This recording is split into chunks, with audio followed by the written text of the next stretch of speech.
ये गठबंधन की चूक नहीं है, दानिश्ता तौर पर मुसलमानों को नजरअंदाज करने की साजिश है। मुस्लिम, दलित और सिखों को छोड़कर कोई आंदोलन सफल नहीं हो सका है कि केजरीवाल जी का स्वार्थ जुड़ा हुआ था, इसलिए वो अपने स्वार्थ की पूर्ति के लिए ले आए थे। मुस्लिम अकलियत एक बड़ी आबादी है, सिखों की आबादी है, ईसाइयों की आबादी है। इन तमाम तर अकलियत के लोगों को नजरअंदाज किया गया है। इस समूह को नजरअंदाज किया जाना मैं समझता हूं कि भयानक राजनीतिक गलती है।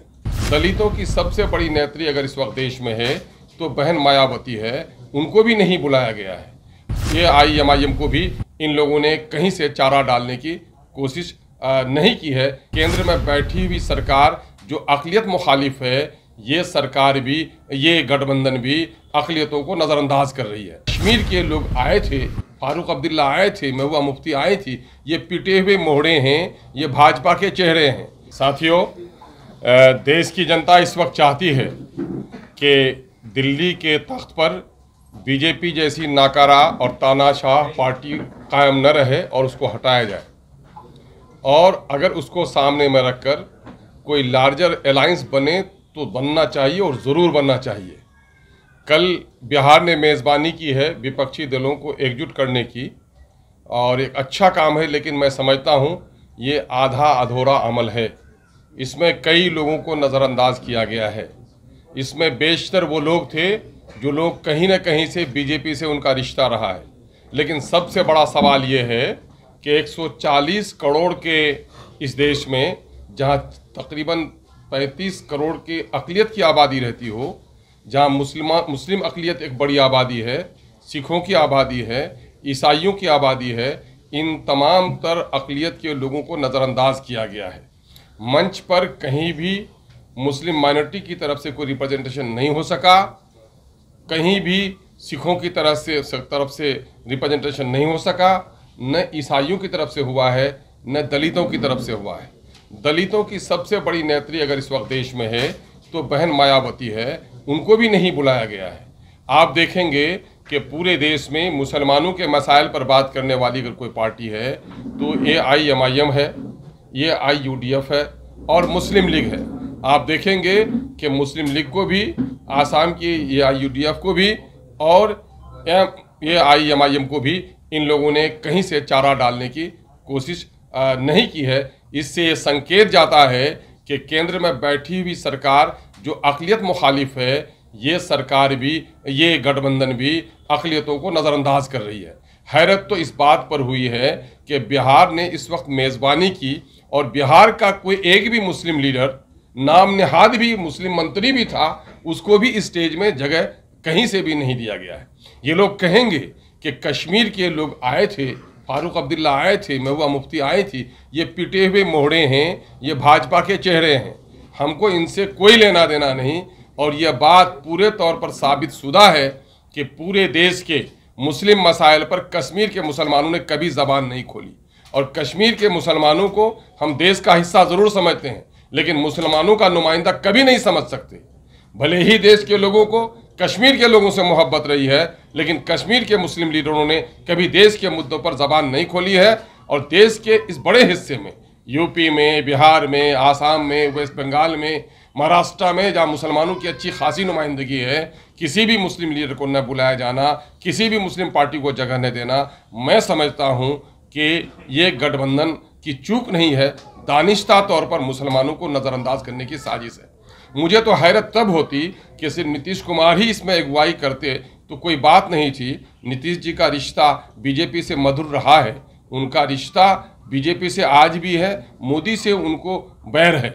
लेकिन लालू जी थे, लालू जी ने तो हमेशा माई की सियासत की। लालू जी के रहते हुए माइनॉरिटी के लोगों को इस तरह नज़रअंदाज किया गया, ये भी हमारे लिए हैरत की बात थी। हम चाहते हैं कि बीजेपी को हटाने के लिए एक लार्जर अलायंस बने, लेकिन एक ऐसा अलायंस जिसमें माइनॉरिटीज़ को, दलितों को नज़रअंदाज कर दिया जाए, मैं समझता हूं कि देश की जनता को स्वीकार नहीं होगा।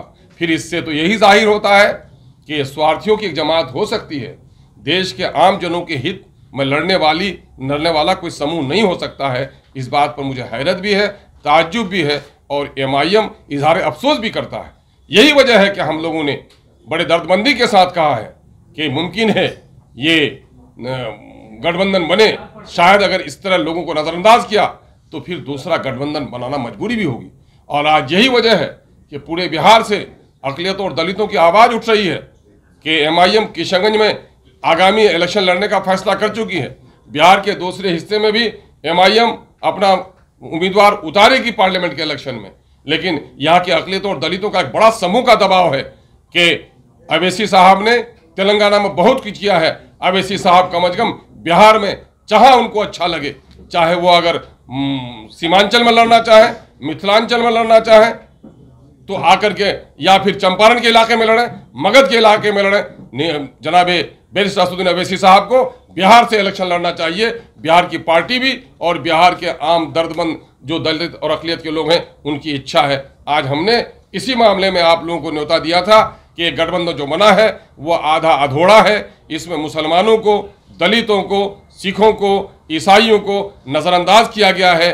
मुस्लिम रिप्रेजेंटेशन कहीं से भी इसमें नहीं दिखा है। इसी दुख के इजहार के लिए हमने बुलाया। नीतीश कुमार आप लोगों को शुरू से कहते रहे हैं कि भारतीय जनता पार्टी की भाषा बोलते हैं, उनकी मदद करते हैं। मायावती में भी यही इल्जाम लगता है, इसलिए आपको नहीं बुलाया गया कि हो सकता है आप मुखबिरी कर दें, जिस तरह जीतन राम मांझी को उन्होंने इल्जाम लगा के बात किया। मैं कह रहा हूँ ये कोई साजिशी गढ़ो है जो मुखबिरी। लोकतंत्र में जो कुछ भी होता है खुल्लम खुल्ला होता है। ये इनका इसके माने इनका कोई खुफिया एजेंडा भी, हिडन एजेंडा भी है जिसकी मुखबिरी लोग करते होंगे। ये हिडन एजेंडा क्या है इनका? हिडन एजेंडा तो यही होगा नीतीश कुमार जी का कि किसी तरह से बीजेपी में फिर राह निकाल ले। वो इनका हिडन एजेंडा तो वही रहा है। बीएसपी से कोई बात चल रही है आप लोगों की गठबंधन को लेकर के? देखिए, सवाल ये पैदा होता है कि आदमी को जब जगह नहीं मिलती अपनी जगह तलाश करनी पड़ती है, और हम किसी के मोहताज नहीं हैं। अकेले चलने की आदत हमको है भी, और अगर कोई रास्ते में विचारधारा से मिलता हुआ मुसाफिर मिलेगा तो उसके साथ चलने में भी हमको कोई दिक्कत नहीं है। और हमारे नेता इस मामले में प्रयास कर रहे हैं, और पहले भी हम लोगों ने किया भी है, गठबंधन किया भी है ना। और अभी वो गठबंधन पूरे तौर पर टूटा भी नहीं है, हमारे साथ है, कुछ समूह जुड़े हुए। आपने कहा कि अलग गठबंधन बनाने की जरूरत है, तो उसमें कौन कौन से दल होंगे? मैं कह रहा हूं कि मेरा तो पहले से भी ग्रैंड अलायंस बना हुआ है। मामला ये है कि वो हमारे कुछ घटक लोग हैं, कुछ खिसक गए हैं। हम अगर जरूरत पड़ी तो हम उसको फिर असरेनो उसको हरकत में लेकर आएंगे। लेकिन ये जो बना हुआ है, क्या इससे आप सहमत हैं कि पूरे तौर पर पूर्ण हो गया? आप देख रहे हैं देश की बड़ी बड़ी 3 रियासतों में जहां आप देखेंगे कि आंध्र प्रदेश की नुमाइंदगी नहीं हो सकी, नहीं आ सके, वो रेडी नहीं आ सके। आप देखेंगे TRS नहीं इसमें आए। आप नहीं देखेंगे कि उड़ीसा की नुमाइंदगी इसमें हो सकी। तो ये देखेंगे कि ये अभी आधा अधूरा है। और मैं समझता हूं कि देश में कोई भी गठबंधन ऐसा बनता हो जिसमें माइनॉरिटी को, दलितों को उसकी वाजिब हकदारी नहीं अगर दिया जाए, तो मैं समझता हूं कि वो गठबंधन नामुकम्मल है। अगर अभी भी आप लोगों को बुलाया जाए दावत के, तो आप शामिल होंगे? भाई, अभी बुलाया जाएगा। जब वो मौसम बदलता है तो मिजाज बदलता है। हम ऐसे लालची गरोह नहीं है कि उनके लिए मुंह उठाए हुए हैं। हमें देश के जनता की हित है कि एक लार्जर अलायंस होना चाहिए, मतलब परस्तों का, मुफाद परस्तों का, निज स्वार्थियों का नहीं। देश की जनता के लिए बलिदान देने वालों का एक समूह जमा होना चाहिए। अगर विचारधारा मिलेगा, बात बैठकर होगी तो बात आगे बढ़ सकती है। आप कहना चाहते हैं मुस्लिम मुक्त गठबंधन? यकीनन मेरी साहब, मेरा इल्जाम ही नहीं, सबूत भी है कि बिहार ने मेजबानी की। बिहार का भी एक मुस्लिम चेहरा कहीं नजर नहीं आया। और पूरे देश के अंदर में मुस्लिम लीडरशिप जिन पार्टियों से वाबस्ता है, चाहे मुस्लिम लीग हो, ऑल इंडिया मजलिस इत्तेहादुल मुस्लिमीन हो, या AUIUDF हो, किसी की भी नुमाइंदगी इसमें नहीं हुई है। तो इसके माने ये है कि मुस्लिम मुक्त है, या मुस्लिम विरोधी जो कह लीजिए आप, इसे कह सकते हैं। क्रिश्चियन का भी कोई नुमाइंदगी इसमें नहीं हो सकी है। दलितों का एक बड़ा समूह है इसमें, उससे महरूम रह गया है। जी, बिहार के मुस्लिम दलित तो लालू यादव को नेता मानते हैं, कि कब ये सर्टिफिकेट किसी ने दिया? किसने सर्टिफिकेट दे दिया?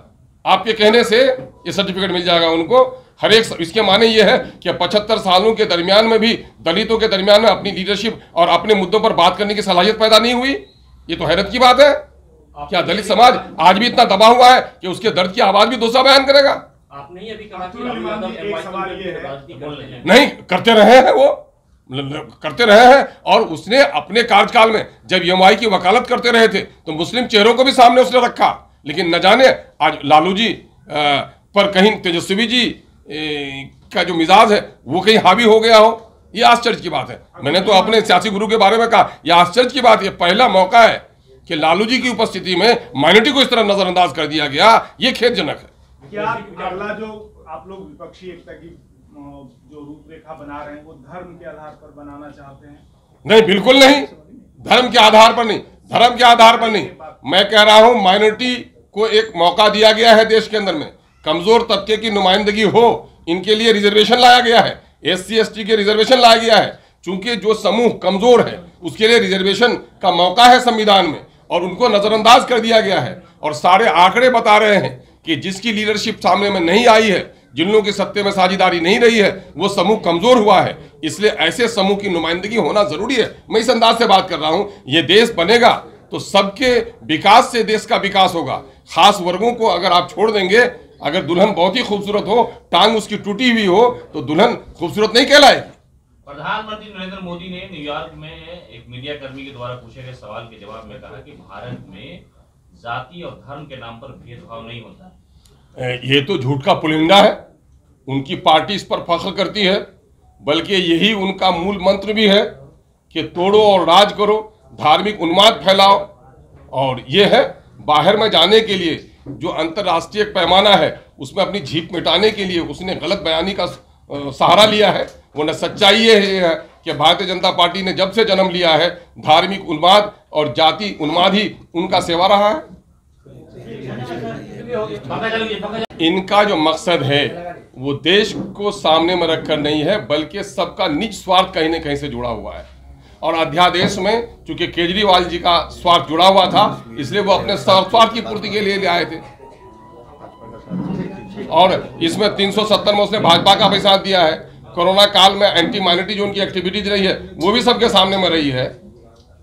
मैं कह रहा हूं कि इस देश में कोई भी लड़ाई, स्वतंत्रता संग्राम की लड़ाई रही हो, इंदिरा गांधी के जुल्म के खिलाफ लड़ाई आंदोलन चला हो, कभी भी मुस्लिम, दलित और सिखों को छोड़कर कोई आंदोलन सफल नहीं हो सका है। और आज इस समूह को नजरअंदाज किया जाना, मैं समझता हूं कि भयानक राजनीतिक गलती है।